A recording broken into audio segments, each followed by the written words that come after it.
Donc à partir de cet exemple, on va réaliser un test du Ki2.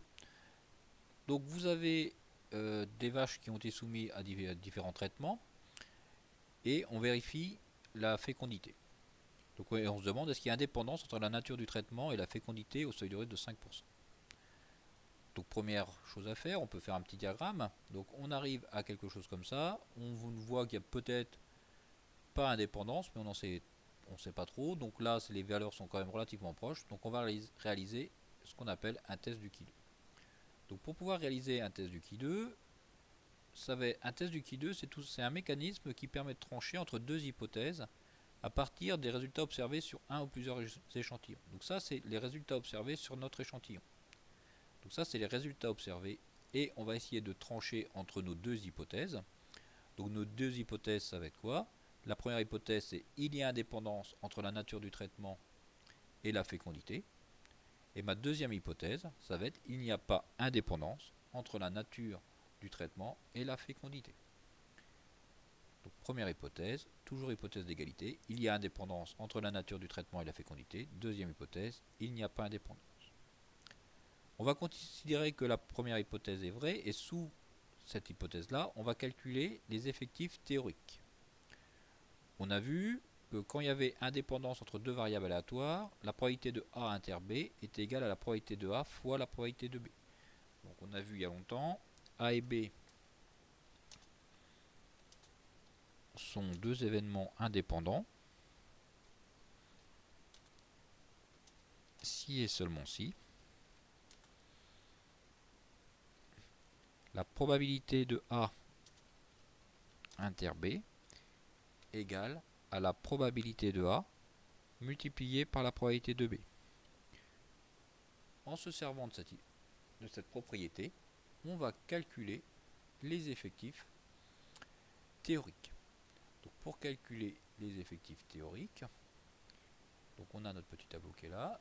On va commencer par calculer le total. Donc ça va pas être bien compliqué. Le nombre que vous allez me trouver ici, pour trouver le nombre ici, vous allez me faire le total de hormone 1. Donc le total de hormone 1, donc 118 plus 44 plus 38. Donc vous me faites 118 plus 44 plus 38. Et donc vous allez le mettre à la colonne totale. Vous faites pareil pour hormone 2, vous faites pareil pour hormone 3, vous faites pareil pour total. Pour insémination 1, là vous faites pareil, mais maintenant par ligne. Et vous devez aboutir à un tableau où vous allez avoir, donc ici 200. Donc on doit avoir donc la valeur qu'on va trouver ici. La valeur trouvée ici, ça va être 200.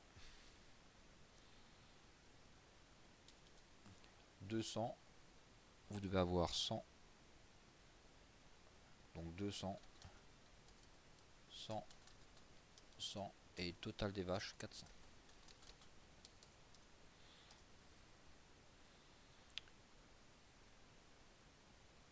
Et on fait pareil. On va donc faire pareil en ligne.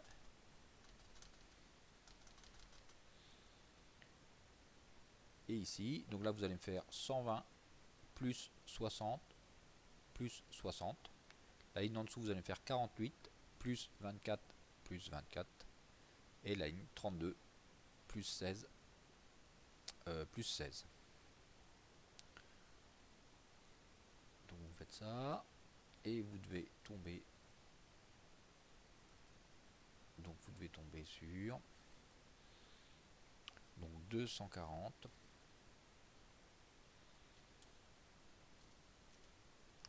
95 et 65. Et le total qui doit faire 400. Donc 240, 95 et 65. Alors ça, c'est les effectifs théoriques. Alors, pour remplir le tableau, donc on va compléter le petit tableau.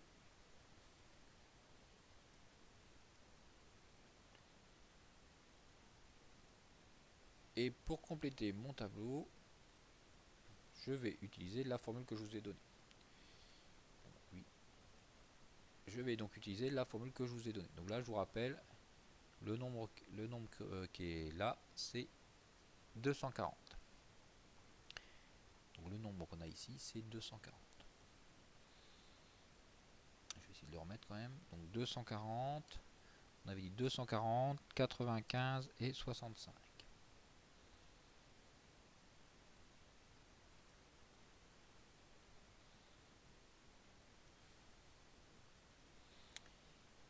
Hop, et au total, on tombe bien toujours sur notre 400.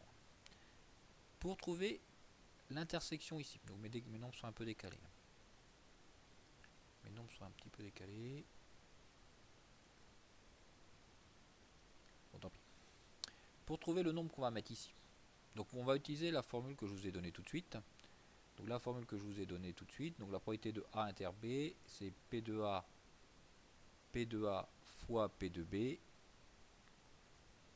et l'intersection va donc se lire ici. Donc j'ai combien de vaches qui ont subi l'hormone 1 et qui ont eu une insémination. Le calcul que vous allez me faire ici, ça va être 200 fois 240 divisé par le total, 400.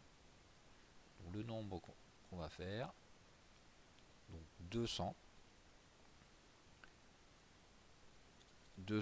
multiplié par 240 divisé par 400. Et ce nombre-là, vous allez me mettre le résultat ici. Le nombre que vous allez mettre ici, ça va être 100 multiplié par 240 divisé par 65. Le nombre qu'on va mettre ici, 100 fois 240 divisé par 400. Et on fait ça pour chaque valeur. Vous devez donc obtenir le tableau suivant, ce tableau-là. Je vous rappelle, par exemple, le 24 qui est là, vous avez dû me faire 100 fois 95 divisé par 400.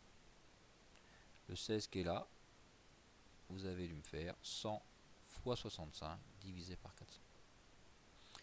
Donc voilà les valeurs observées et les valeurs théoriques.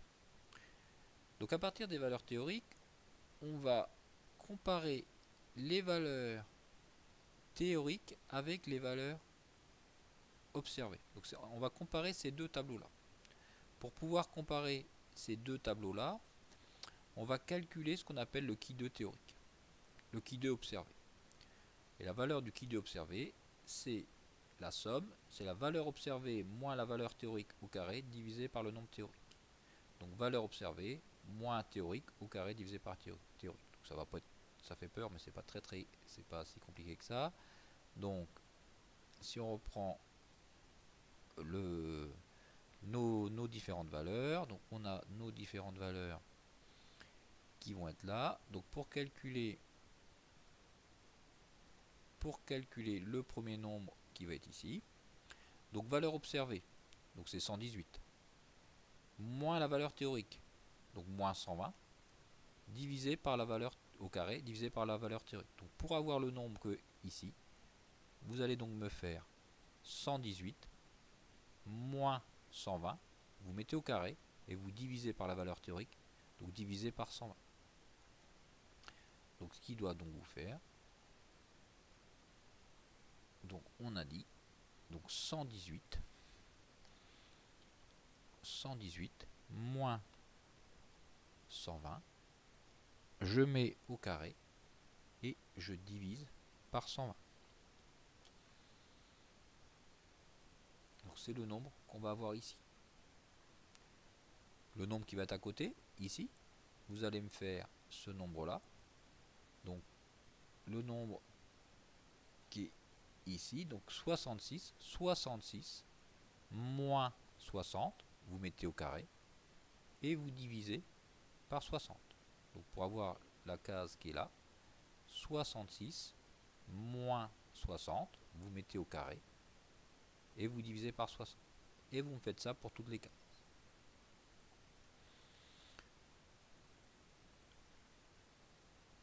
Alors, vous l'avez fait donc pour toutes les cases et vous avez dû obtenir le document les valeurs suivantes. Donc on a obtenu les différentes valeurs qui sont ici. Donc pour la première 0,03, 0,06, 0,27 pour la première ligne. Pour la deuxième ligne, vous avez dû obtenir 0,26, 0,06, 0,21, 0,93, 3,23, 0,19. Maintenant, vous me faites la somme de ces 9 nombres. Donc on fait l'addition de ces 9 nombres. Donc si vous faites l'addition, vous devez tomber sur 5,79. Alors maintenant, on va calculer ce qu'on appelle la règle de décision. Il y a une erreur ici. Règle de décision, c'est CIS. C'est un S ici. Alors lorsque H0 est vrai, on peut montrer que la distribution de qui2, ce qu'on vient de calculer là, est une loi du qui2. À L-1 multiplié par C-1 degré de liberté. Donc ça, c'est L, c'est le nombre de lignes. C, c'est le nombre de colonnes. Donc L, nombre de lignes. C, nombre de colonnes. Donc ici, j'ai combien de lignes? 1, 2, 3. J'ai combien de colonnes? 1, 2, 3. Donc ça va être à L-1, donc 3 moins 1, 2, multiplié par 3 moins 1, 2, donc à 4 degrés de liberté. Et toutes les classes doivent être supérieures à 5. Donc là, dans mon effectif théorique, toutes mes classes étaient bien supérieures à 5. Donc j'ai 4 degrés de liberté. Alors on va comparer ce nombre-là à la courbe, à la valeur du qui2. Donc on a la valeur du qui2, donc c'est un tableau, la table du qui2 c'est quelque chose qui va ressembler à ça. Donc voilà ma table du qui2, là c'est mon seuil. Alors je suis à 4 degrés de liberté. 4 degrés de liberté, j'ai bien un seuil de risque de 5%. Donc je tombe sur 9,49. Donc table du qui2, je vais n égale 4 parce que c'est 4 degrés de liberté. Ça c'est mon seuil, 0,05, 5%. Donc j'ai 9,49. Donc ma règle de décision, si ma valeur observée est plus petite que ma valeur théorique, c'est-à-dire que je suis de ce côté-là, donc je suis dans la zone verte. Si je suis dans la zone verte, je vais accepter mon hypothèse H0. Si ma valeur observée est plus grande que ma valeur théorique, c'est-à-dire que je suis dans ma zone rouge là, je refuse H0. Donc la valeur théorique, on vient de voir que c'est 9,49. La valeur observée, on vient de voir qu'on l'a calculée ici, c'est 5,79. 5,79 est plus petit que la valeur théorique, je vais donc accepter H0. Donc j'accepte H0, ça veut dire quoi? Au seuil de risque de 5%, j'admets qu'il y a indépendance entre le traitement aux hormones et la fécondité. Donc voilà ce que veut dire ce test du qui2. Donc à partir de mon exemple, j'admets qu'il y a indépendance. Et je vous rappelle que mon graphique c'était celui-là au départ. Pourtant il y avait une légère différence. Mais on admet quand même qu'il n'y a pas de différence, qu'il y a indépendance entre ces deux valeurs. Donc voilà en gros la méthode du test du qui2.